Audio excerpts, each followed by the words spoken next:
Então, voltando a falar aí da confissão, uma outra questão que cumpre nos mencionar que vem tratada no artigo 391 do Código, né?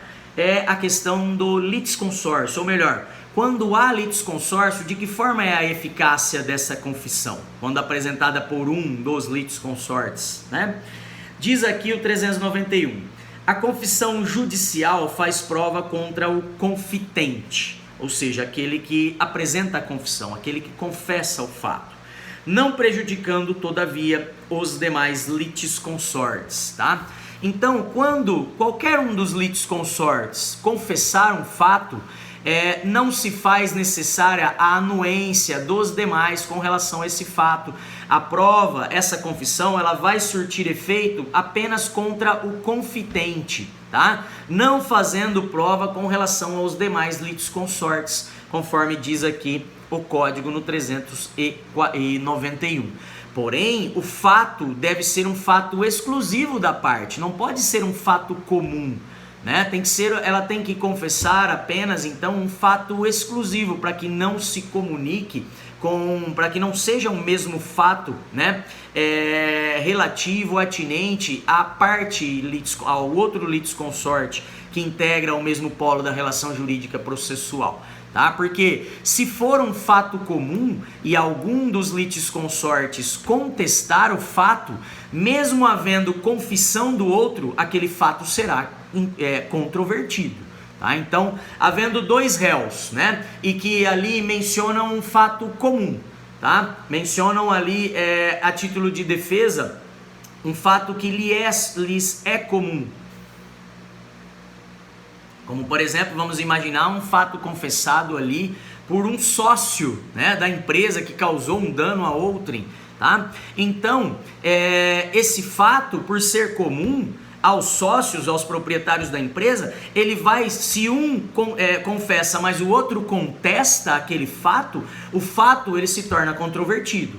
Mesmo havendo confissão de um dos sócios, se o outro diz que o fato não é verdadeiro, ele torna aquele fato controverso e aí a confissão não surtirá o efeito da presunção da veracidade. Ok? Então, a confissão, quando ela é apresentada por apenas um dos litisconsortes, o que vai ser verificado é se o fato é comum ou não. Se o fato não for comum, ela surtirá efeito. Se o fato for comum, e um contesta, né, ela não surte o efeito desejado, ela não surte o efeito da presunção da veracidade, tornando o fato incontroverso, porque o outro litisconsorte contestou aquele fato e o fato passou a ser então controvertido, ok? Beleza? Uma outra questão ainda com relação à confissão é o disposto no 391 do CPC. O mesmo 391 que nós analisamos o CAPT, né, que tratou aí dos efeitos da confissão no litisconsórcio. E o 391 ele fala também de uma hipótese de litisconsórcio, mas ele trata de uma situação específica, né? Diz aqui nas situações de ações que versem sobre bens imóveis ou direitos reais sobre imóveis alheios, né? Diz aqui o parágrafo único com relação à confissão nesse tipo de processo específico. Nas ações que versem sobre bens imóveis ou ações que versem sobre direitos reais sobre imóveis alheios, tá? Então, ações que tratam do direito de propriedade, do direito de posse, né, pessoal? Do direito à servidão, né? Esses direitos reais aí previstos no Código Civil. A confissão de um cônjuge ou companheiro não valerá sem a do outro, salvo se o regime de casamento for o de separação absoluta de bens, tá? A confissão então de um cônjuge ou companheiro, ela não tem validade sem a confissão do outro nessas ações que versem sobre bens imóveis ou sobre direitos reais sobre imóveis alheios, tá? Não surte efeito se o regime de comunhão de casamento, se o regime de casamento for comunhão total ou comunhão parcial. Nesse caso, a confissão só surte efeito se vier também acompanhada da confissão do outro, tá? Do outro cônjuge.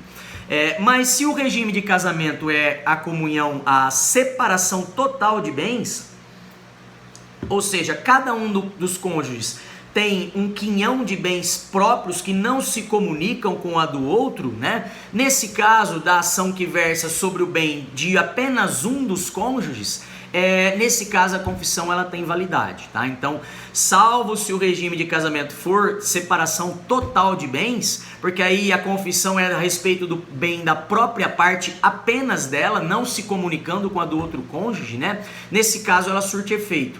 Porque caso seja os demais regimes de casamento em que os bens se comunicam, a confissão de um cônjuge, ela não vale sem a confissão do outro, tá? Quando eu digo cônjuge, o código diz cônjuge e companheiro, tá? Então também quero me referir aí à figura do companheiro nas hipóteses de união estável, certo? E uma outra questão ainda sobre a eficácia da confissão é a disposição do 392. O 392, ele menciona assim, a respeito da confissão em processos que tratam de direitos indisponíveis. 392. Não vale como confissão a admissão em juízo de fatos relativos a direitos indisponíveis, tá?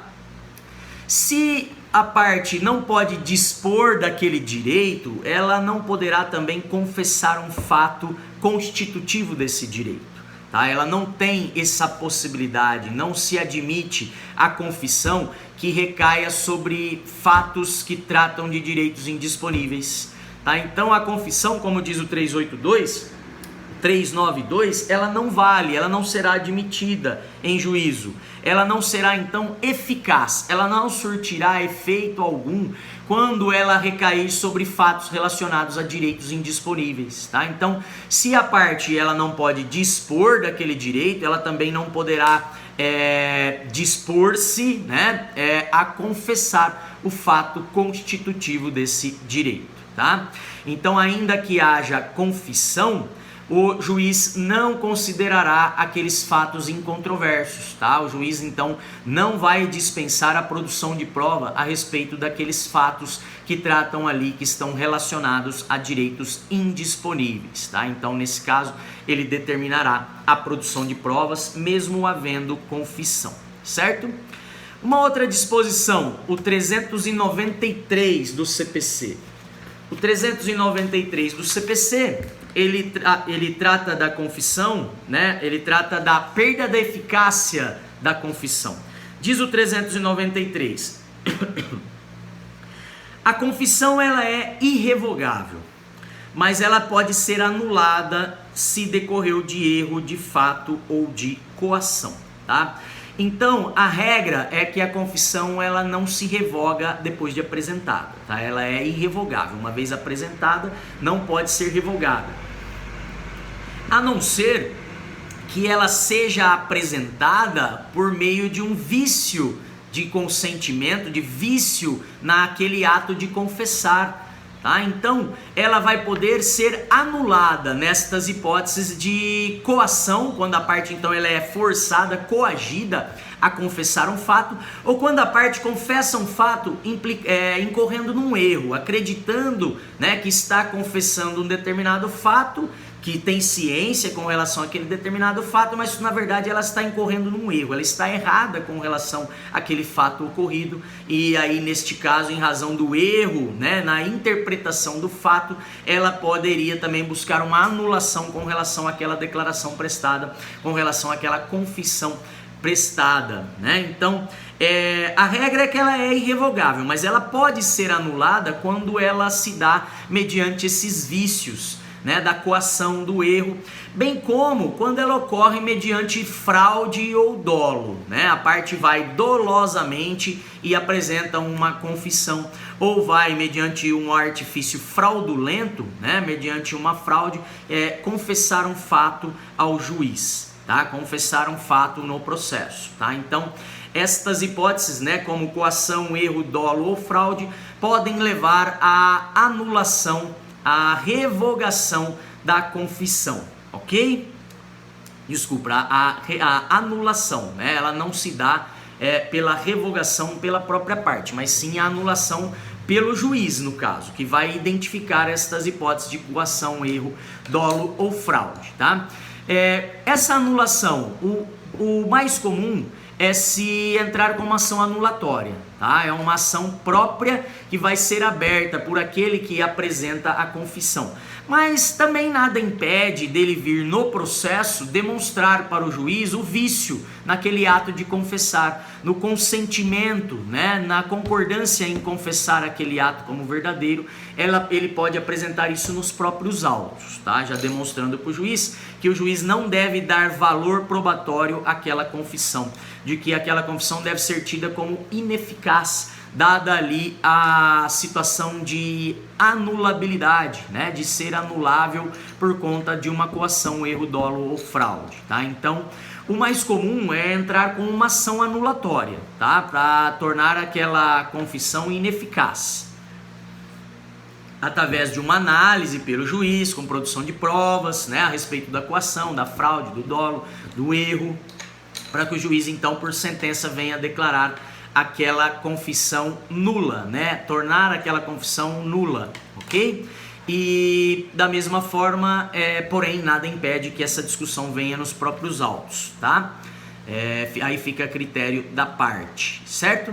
E por fim, uma última questão relativa à confissão diz respeito à indivisibilidade dela, né? A previsão lá no 395 do Código, que menciona que a confissão é, em regra, indivisível, tá? Não podendo a parte que a quiser invocar como prova aceitá-la apenas no tópico que a beneficiar e rejeitá-la naquele tópico que lhe for desfavorável, tá? Então não dá para dividir a confissão em parte e querer se aproveitar apenas daquela parte favorável. O juiz vai analisar todo o conjunto daquela declaração, toda a confissão, né?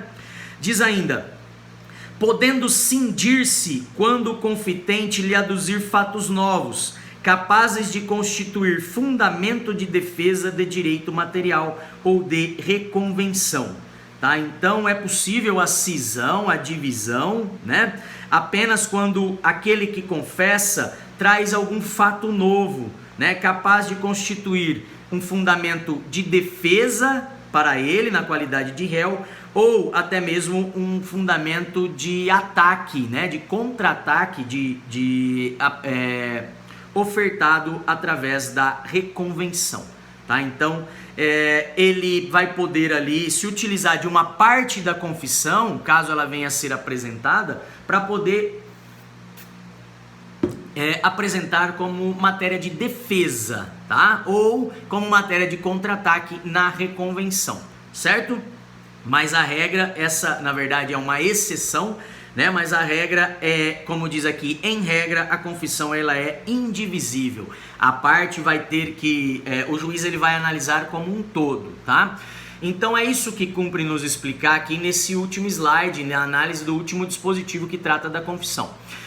Se a confissão ela tem vários tópicos e alguns são contrários ao próprio confitente e outros não, ele não poderá invocar apenas aqueles fatos que lhe são favoráveis, tá? E pedir para que desconsiderem os demais fatos ali desfavoráveis, tá? A confissão ela é analisada pelo juiz como um todo, né? Em conjunto com todos os demais elementos constantes dessa confissão e com todos os demais elementos de prova, ok? Isso é o que vem mencionado pelo Marcos Vinícius aqui nesse pequeno trecho de doutrina, quando ele comenta que o ato de confissão deve ser considerado como um todo, de maneira que aqueles tópicos contrários ao interesse do confitente, ou seja, aqueles únicos tópicos que podem realmente ser chamados de confissão, né? Porque a confissão é a declaração de veracidade de um fato contrário ao confitente, né? Todos esses fatos, então, eles devem ser apreciados conjuntamente com os demais fatos confessados, constantes daquela declaração.